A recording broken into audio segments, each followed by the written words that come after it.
Death Claims, a Dave Brandstetter mystery. Book 2. Author, Joseph Hansen. Publisher, University of Wisconsin Press, Terrace Books. Narrator, Eric Ost. Chapter 7. A very small girl opened the door. It was a heavy door, and it took her backward with it a few steps before she remembered to let the knob go. Her yellow flannel sleepers were printed with drawings of the comic strip dog Snoopy. A rubber band tugged her taffy hair into a top knot, but some strands had got away and were damp. She was rosy from scrubbing. She clutched a plastic duck. "I had my bath," she said. "Now Daddy's going to read to me about snakes." "That sounds like fun," Dave said. Back of her, in a long sunken living room, where gentle lamplight glowed on glossy new Mediterranean furniture, a pair of older children, 6 and 8, sat on deep gold wall-to-wall carpet and watched television. Winchesters crackled, orange Indians tumbled from purple horses. A young woman came between him and the action. She wore splashed denims, but starchy white was what she was used to. She moved like a nurse. She was blonde as a child. Her eyes were Delft blue, like the child's, but not childish, armed. "Dr. DeKalb," Dave said. "He doesn't see patients at home." One hand eased the child backward. The other began to close the door. "If you'll call the office tomorrow morning and make an appointment." "I'm not a patient. I'm from Medallion Life." "Thank you." Her smile flicked on and flicked off. "We have all the insurance we need." "The Death Claims Division?" Dave said. "It's about a former patient of his, a man who drowned." "Oh." She frowned, but she stopped moving the door. She turned and spoke into the room. "Phil?" The chair DeKalb unfolded from faced the television set, but he hadn't been watching. He'd been reading. The book was in his hand, gray and heavy, a medical text. He kept a finger in it as he came to the door. He looked young, but he walked old, a stoop to his shoulders. He was tall and lanky, a towhead like his wife and kids. His eyes were Delft, too, but hidden under a bony thrust of brow. His ears struck out. They didn't look adaptable to a stethoscope. "Thanks," he told his wife, and she gave him a smile that was brief but real and led the little girl away, and he asked Dave, "What's the problem?" Dave gave him a card. "It's about John Oates." "Ah." DeKalb winced and shook his head. "That was tragic. Damn it." He stepped back. "Come in." The room he led Dave to was down steps and out of range of the television. Gunshots, desk, and coffee table were deal. Easy chair and couch were tawny corduroy. The walls were knotty pine and crowded with glittering sports trophies on wooden brackets. Sports photographs in frames. A few were team pictures, baseball, basketball, but most were of DeKalb solo. Younger, but unmistakable, head thrown back, muscles strained like wires, face twisted in agony, chest snapping a track meat tape, leaping straight as an exclamation point to slam back a high drive on a tennis court, packed bleachers in the background, jackknifed in midair over a tourney swimming pool. No wonder he walked old. He laid the book on the desk, dropped into the easy chair, nodded at the couch. "I don't understand it," he said. "John was doing just fine, considering the extent and severity of his burns. He'd come back very well. No sign of liver dysfunction, which is what you really fear in these cases. He was a happy man the last time I saw him. Why would he kill himself?" "Did he?" Dave said, and lit a cigarette. "The coroner's journey called it an accident." "Ah." "They never swam with him." DeKalb stretched a long arm, rattled open a drawer of the desk, brought out an ashtray. "Scars and all, he could outlast me." There was a little glass square, the kind non-smokers keep.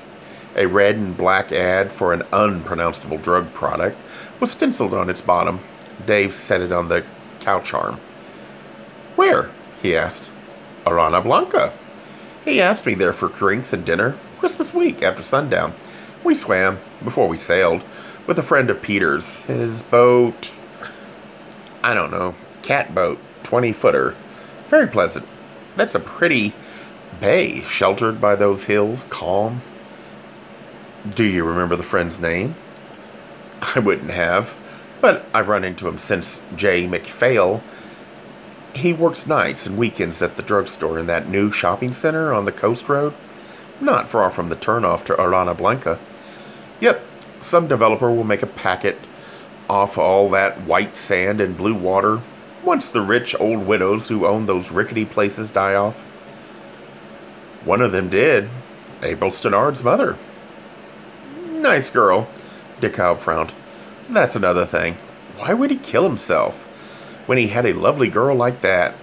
She really cared about him. She was at that hospital. Night and day, Dave said. Eve Oates told me. She also told me to ask you if he was still in pain. DeKalb stared. Pain? Certainly not. Then why was he on morphine? DeKalb sat up sharply. What? You weren't at the inquest? No, I was in New York for a meeting at dermatologist. Bleak smile. Also for the indoor track and field championships.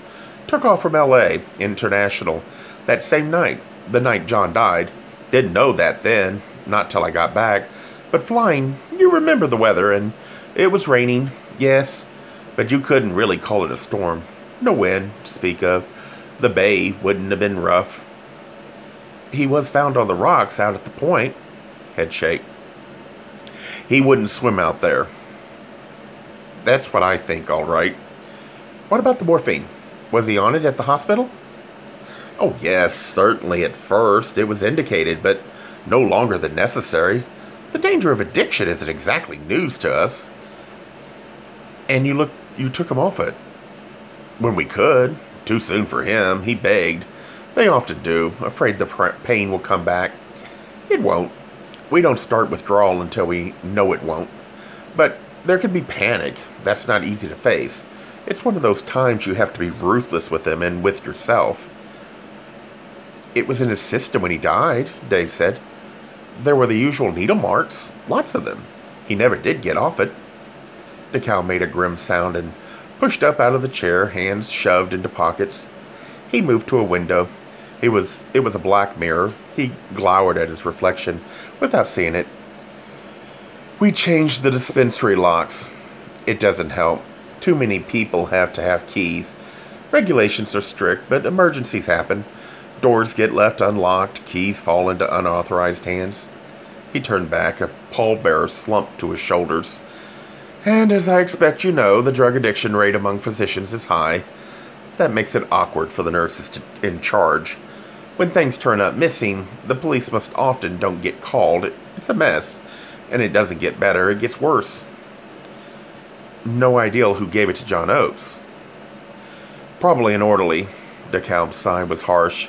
He dropped loose, jointed into the chair. They come and go. The work is hard, sometimes gruesome. The pay is poor.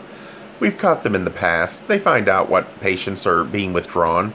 It's a way of picking up an extra $5, $10. It would be a way of picking up a lot more than that after the patient was out of the hospital. DeKalb's head tilted. He blinked, puzzled. I mean, in the back of his mind, the hospital patient, who's an addict, knows if he's caught, he'll be taken off the stuff in easy stages. But once outside, he's on his own. I understand abrupt withdrawal can be unpleasant.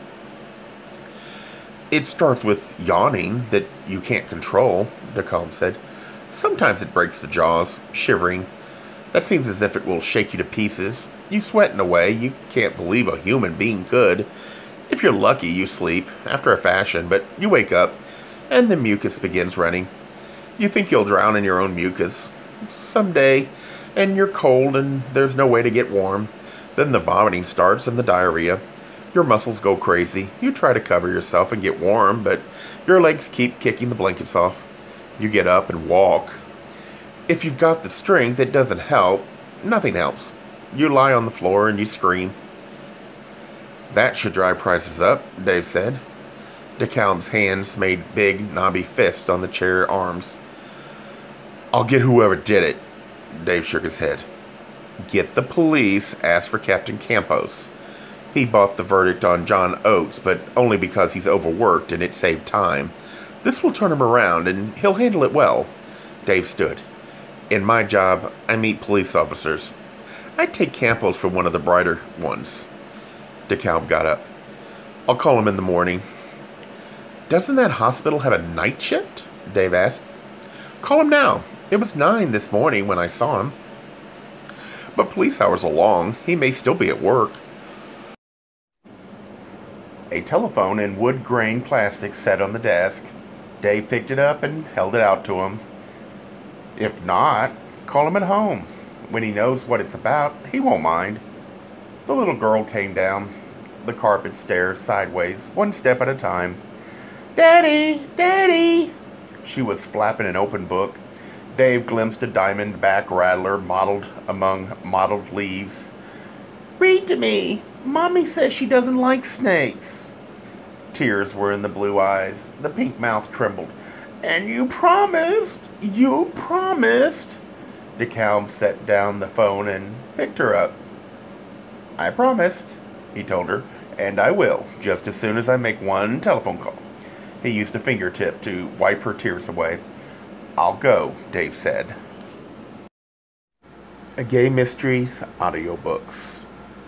I think it is easy to hate a label, but a face humanizes the word. So this effort is twofold. To offer comfort to those like myself that your world didn't end because you don't fit into the view of acceptable society on both sides. And in hopes of helping those with family that are LGBTQ, that it doesn't mean we are aliens from the child they once knew. Reassure them so they can maybe be supportive at the same time, being true to their values.